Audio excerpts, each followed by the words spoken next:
আসসালামু আলাইকুম। আশা করি সবাই ভালো আছেন। দেশে ৪৯৫ টি উপজেলা ভ্রমণের অংশ হিসেবে আমি এখন আছি আমার ৮৫ তম উপজেলা পিরোজপুরের ভান্ডারিয়ায়। তো চলেন শুরু করি। ভান্ডারিয়া বলেশ্বর ও কচা নদীর মোহনায় অবস্থিত পিরোজপুরের একটি উপজেলা। নদীবাহিত পলিমাটির কারণে এই অঞ্চলের ভূমি ছিল খুবই উর্বর। এ কারণে অঞ্চলটিতে প্রচুর পরিমাণে ধানসহ অন্যান্য ফসল উৎপন্ন হতো। আর তাই তৎকালীন চন্দ্রদ্বীপ তথা বর্তমান বরিশাল অঞ্চলের রাজারা এর নাম দিয়েছিলেন শস্যের ভাণ্ডার। এখানে উৎপাদিত এই বিপুল পরিমাণ শস্য বিক্রির জন্য তখন পোনা নদীর তীরে অসংখ্য গুদাম বা ভাণ্ডার বিশিষ্ট বাজারের সৃষ্টি হয়। আর এই ভাণ্ডার থেকেই লোকমুখে এই অঞ্চলের নাম হয় ভান্ডারিয়া। খাদ্যশস্যে স্বয়ংসম্পূর্ণ এই অঞ্চলটি সবাইকে তাই আকৃষ্ট করত। আর এ কারণেই এই উপজেলায় রয়েছে অসংখ্য প্রাচীন স্থাপনা। আজকের ভিডিওতে দেখাবো ভান্ডারিয়া উপজেলার এমনই বেশ কয়েকটি প্রাচীন ও সুন্দর স্থাপনা। ঘুরবো এই উপজেলার সুন্দর কিছু জায়গায়। ভিডিওটি ভালো লাগলে চ্যানেলটি সাবস্ক্রাইব করতে ভুলবেন না।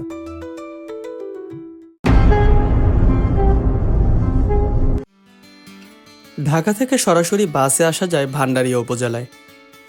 ঢাকার গাবতলী বা সায়েদাবাদ থেকে ৭০০ টাকায় অসংখ্য বাস আছে ভান্ডারিয়ার। তবে আমি এবার ভান্ডারিয়ায় এসেছি পাথরঘাটা থেকে। গতকাল রাতে ছিলাম ভান্ডারিয়ায়। আজকে ফজরের নামাজ পড়ে বের হয়ে গেলাম উপজেলা ঘুরে দেখতে। প্রথমে যাব একটি প্রাচীন মসজিদে। বাস স্ট্যান্ড থেকে ২০ টাকা দিয়ে একটি রিক্সা নিয়ে নিলাম মিয়াবাড়ির উদ্দেশ্যে। রিক্সা থেকে নামতেই চোখে পড়ল মিয়াবাড়ির পারিবারিক কবরস্থান। আর এই কবরস্থানের ভেতরেই অবস্থিত প্রাচীন মসজিদটি। আমার পিছনে যে মসজিদটি দেখতে পাচ্ছেন, এটি হচ্ছে এই ভান্ডারিয়া উপজেলার মিয়াবাড়ি মসজিদ। মসজিদটি প্রায় ৪০০ বছরের পুরনো। স্থানীয়দের কাছে জানা যায় ভোলাই চোকদার নামে এক জমিদার বা আধ্যাত্মিক ক্ষমতাসম্পন্ন কোনো ব্যক্তি ১৬ শতকের দিকে মসজিদটি নির্মাণ করেছিলেন। মসজিদটি এক গম্বুজ বিশিষ্ট। তবে মসজিদে কোনো শিলালিপি না থাকায় এর সঠিক নির্মাণ কাল বা নির্মাতা সম্পর্কে তথ্য জানা যায়নি। মসজিদটিকে বাংলাদেশের দক্ষিণাঞ্চলের শিয়াদের অন্যতম প্রাচীন স্থান হিসেবে গণ্য করা হয়, কারণ এর নির্মাতা ভোলাই চোকদার ছিলেন শিয়া মতাবলম্বী। জনশ্রুতি আছে ভোলাই চোকদার জমিদার হওয়ায় মসজিদটি শুধু নামাজের জন্য না, বরং বিচার কাজও নাকি পরিচালনা করা হতো এখানে বসে। মসজিদটির গায়ে একসময় বিভিন্ন ধরনের কারুকাজ করা ছিল, মেহরাবে, প্রবেশপথে এবং ভিতরের গম্বুজের দিকে, এবং গায়ে ছিল সোনালী রঙের প্রলেপ। তবে এই মসজিদটি অনেক পুরাতন হওয়ায় বেশ কিছুদিন যাবত এই মসজিদটি একেবারে বাজে অবস্থায় ছিল, ভেঙে ধ্বংসস্তূপের মতো অবস্থা হয়ে গিয়েছিল। কিছুদিন আগে মসজিদটি মোটামুটি রকম সংস্কার করা হয়েছে। তবে মসজিদটি সংস্কার করা হলেও এখানে কোনো নামাজ পড়া হয় না। পাশেই এখানকার স্থানীয় মসজিদ রয়েছে, সেখানে নামাজ আদায় করা হয়। এই ভোলাই চোকদার মসজিদ বা মিয়াবাড়ি কবরস্থান থেকে বের হয়ে পশ্চিম দিকে মিনিট ২ হাঁটলেই জঙ্গলের ভেতরে ঠিক এরকমই আরেকটি স্থাপনা দেখা যায়। অনেকেই বলেন এটিও নাকি এক গম্বুজ বিশিষ্ট একটি মসজিদ। আর এই দুটিকে একত্রে জোর মসজিদও বলা হয়। স্থাপনাটি সম্পর্কে এর বেশি কিছুই জানা যায়নি। মিয়াবাড়ি মসজিদটি সংস্কার করা হলেও এটি সংস্কার করা হয়নি। হয়তো আর কিছুদিন পরেই এটি ধ্বংস হয়ে যেতে পারে। এখান থেকে আবারও হাঁটা শুরু করলাম। যেহেতু সকালবেলা তাই হাঁটতে ভালোই লাগছিল। মসজিদটি দেখে চলে আসলাম পোনা নদীর তীরে অবস্থিত ভান্ডারিয়া লঞ্চ ঘাটে। আপনি ঢাকা থেকে কিন্তু সরাসরি লঞ্চে আসতে পারবেন এই ভান্ডারিয়া উপজেলায়, আর নামতে পারবেন ঠিক এই লঞ্চ ঘাট থেকে। লঞ্চ ঘাটের পাশেই আছে একটা ব্রিজ। ঢাকার বাসগুলো এই ব্রিজ হয়ে চলে যায় মঠবাড়িয়া পাথরঘাটার দিকে। আমি লঞ্চঘাট থেকে নদীর পাড় ধরে হাঁটতে হাঁটতে চলে আসলাম ব্রিজের ওপরে। আমি এখন দাঁড়ানো যে ব্রিজের ওপরে, এটা হচ্ছে ওভারব্রিজ বলে আর কি। এত বড় একটা ব্রিজ, কিন্তু এটার নাম হচ্ছে গিয়ে এখানে স্থানীয়ভাবে ওভারব্রিজ। এটা হচ্ছে এই পোনা নদীর ওপরে হচ্ছে ব্রিজটা। আর এই ব্রিজ দিয়ে হচ্ছে আমার পিছনের দিকে কিন্তু হচ্ছে আপনার ভান্ডারিয়া থেকে মঠবাড়িয়া যাওয়া যায়। আর এই ব্রিজের ঠিক পশ্চিম পাশেই কিন্তু হচ্ছে ভান্ডারিয়া শিশু পার্ক। ব্রিজের নিচে পোনা নদীর পাড়ে ঐতিহ্যবাহী ভান্ডারিয়া বাজার। আমি ব্রিজ থেকে নেমে হাঁটতে হাঁটতে চলে আসলাম বাজারের ভেতরে। বাজার এখনো পুরোপুরি জমেনি। বাজার ঘুরতে ঘুরতে এখানে একটা হোটেলে ঢুকে পড়লাম সকালের নাস্তা করতে। নাস্তা করে চলে আসলাম বাজারের একদম লাস্ট প্রান্তে। এখানে প্রায় 100 বছরের উপরে একটা পুরাতন মন্দির আছে। আর এই মন্দিরটার সামনেই হচ্ছে একটা দোকান আছে, সাতক্ষীরা ঘোষ ডেইরি। এখানকার হচ্ছে দই চিড়াটা খুবই ভালো, তো চিন্তা করলাম নাস্তার পরে একটু খেয়ে যাই। এখানে চিড়ার সাথে দই আর একটু ঘোল দেওয়া হয়, আর সাথে স্বাদের জন্য একটু লবণ। একদমই সিম্পল। প্রতি বাটি দই চিড়ার দাম 40 টাকা। তো এই হচ্ছে সাতক্ষীরা ঘোষ ডেইরির দই চিড়া। সকালবেলা নাস্তার পরে জিনিসটা কিন্তু অনেক হেলদি। হুম, এটা চিড়াটা হচ্ছে একটু লাল চিড়া না? লাল চিড়া মানে হচ্ছে একদম পুরো হেলদি ফুড। এই লাল চিড়াতে কিন্তু হচ্ছে ভিটামিন আপনি সাদার থেকে হচ্ছে বেশি পাবেন। আর সাথে হচ্ছে ঘোল প্লাস হচ্ছে দই, সো প্রোটিনও পাবেন। তো খুব ভালো একটা খাবার। তবে হচ্ছে ঢাকার দই চিড়াতে যেমন হচ্ছে আপনি সাথে আরো অনেক ফ্রুটস পাবেন, অনেক ফ্রুটস দেয়, বাট এখানকার এগুলোতে কিন্তু হচ্ছে কোনো ফ্রুটস থাকে না। দই চিড়া খাওয়ার পর এখন এক গ্লাস ঘোল খাবো। এখন হচ্ছে এক গ্লাস ঘোল নিলাম।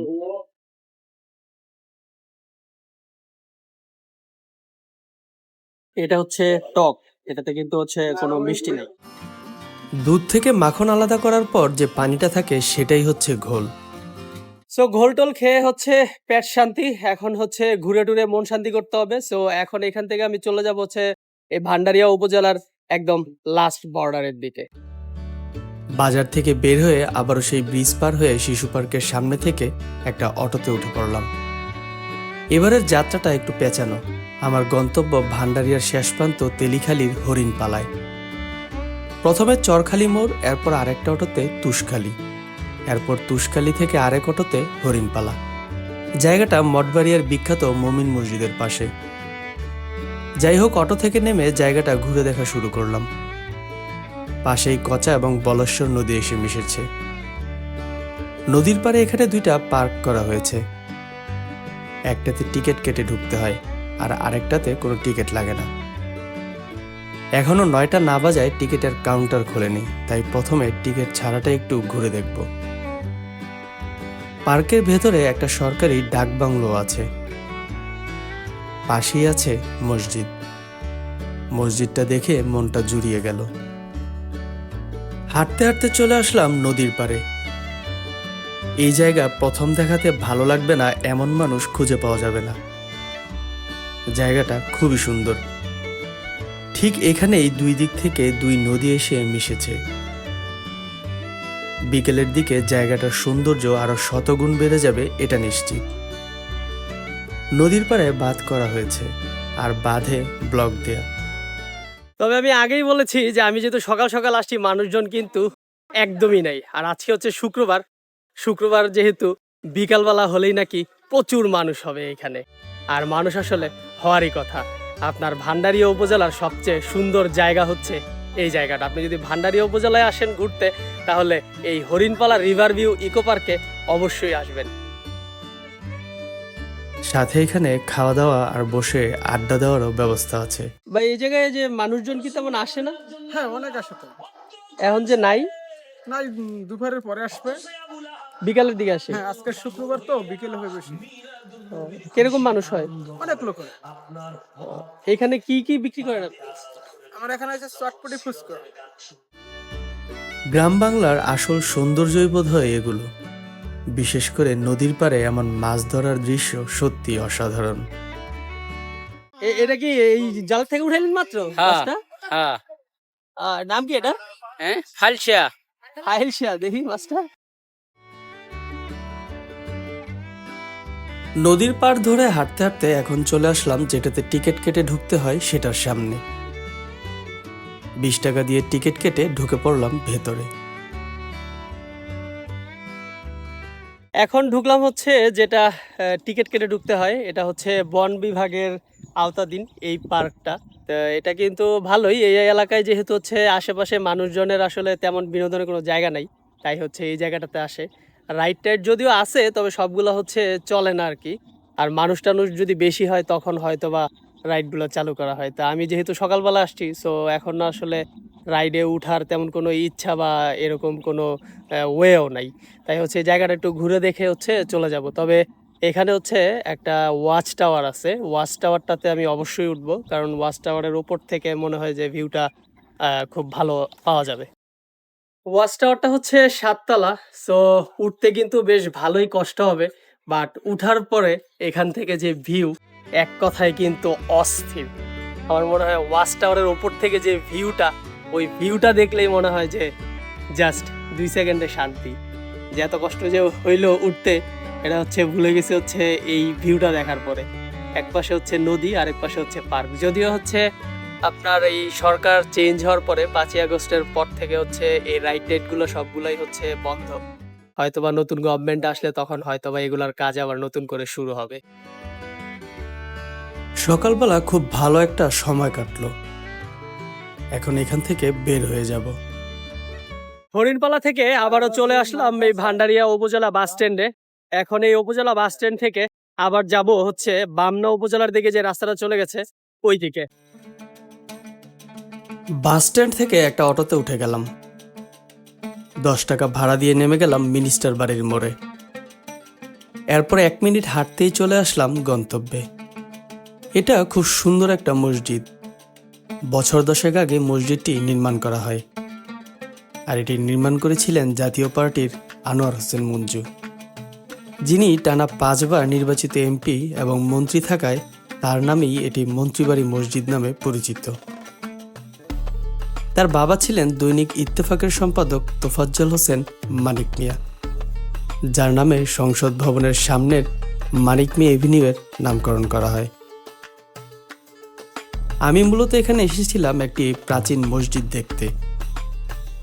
সেই প্রাচীন মসজিদটি এই মসজিদের ঠিক সামনেই। নতুন এই মসজিদের পাশেই আছে মিনিস্টার বাড়ি। বাড়িটা সুন্দর, তবে আমার এই বাড়িটা দেখে হচ্ছে একটা কথা মনে পড়ে যাচ্ছে বারবার।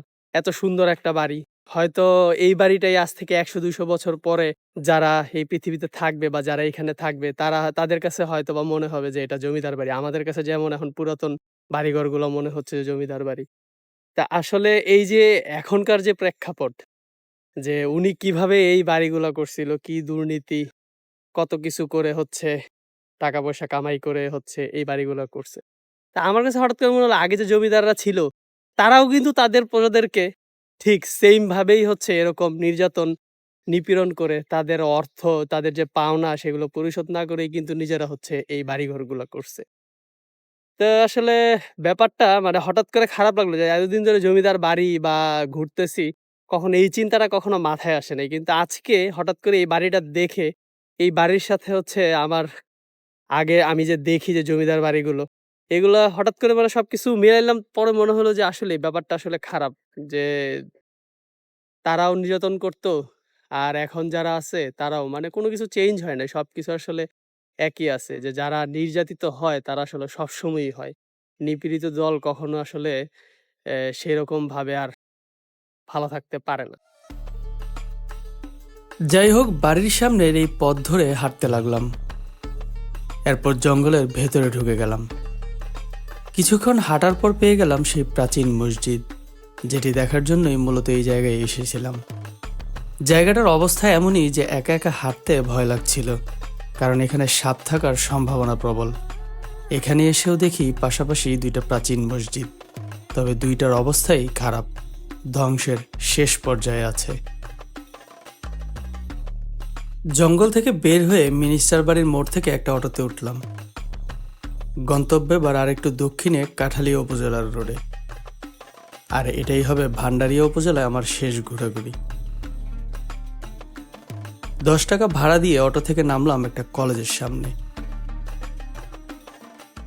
জায়গাটার নাম অটোকে আমানুল্লাহ বা বাসে সিএনজিতে যাই বলেন, আমানুল্লাহ বললে হচ্ছে এখানে নামাই দিবে। মেইনলি এলাকাটার নাম হচ্ছে রাধানগর। গতকালকে রাতে আমি যখন বামনা থেকে ভান্ডারিয়াতে যখন যাই, তখন এই রোডটা দিয়ে যাচ্ছিলাম রাতের বেলা। তো তখনই আমার কাছে ফিল হচ্ছিল যে জায়গাটা সেই লেভেলের সুন্দর হবে। কারণ সেই রকম গাছ। আসলাম যে পুরোটা রাস্তা জুড়েই হচ্ছে গিয়ে গাছ। এত সুন্দর একটা জায়গা। সো ভাবলাম যে তাহলে সকালবেলা ঘুম থেকে উঠেই যেভাবেই হোক সব ঘোরাঘুরি শেষ করে এই জায়গাটাতে আসতে হবে। এখানে বেশ কয়েকটা শিক্ষা প্রতিষ্ঠান রয়েছে। আমানুল্লাহ কলেজ, আসিয়া খাতুন স্কুল, সাথে মাদ্রাসা, মসজিদ, পার্ক সহ আরও বেশ কয়েকটি কারিগরি শিক্ষা প্রতিষ্ঠান। মোটামুটি একটা এডুকেশনাল কমপ্লেক্স বলা যায়। বিশাল জায়গা জুড়ে এই প্রতিষ্ঠানগুলো করা হয়েছে। আর সবগুলোরই প্রতিষ্ঠাতা হচ্ছেন এম.এ. খালেক। তিনি এখানকার সংসদ সদস্য ছিলেন। তিনি এই অঞ্চলে বেশ জনপ্রিয় একজন রাজনৈতিক ব্যক্তিত্ব। জায়গাটাতে আসলে মন ভালো হয়ে যাবে। বেশ সুন্দর এই জায়গাটা। আমানুল্লাহ কলেজের পাশে একটা পার্কও আছে। অবশ্যই এটা তাদের পারিবারিক জায়গা হওয়ায় যে কেউ চাইলেই ঢুকতে পারে না।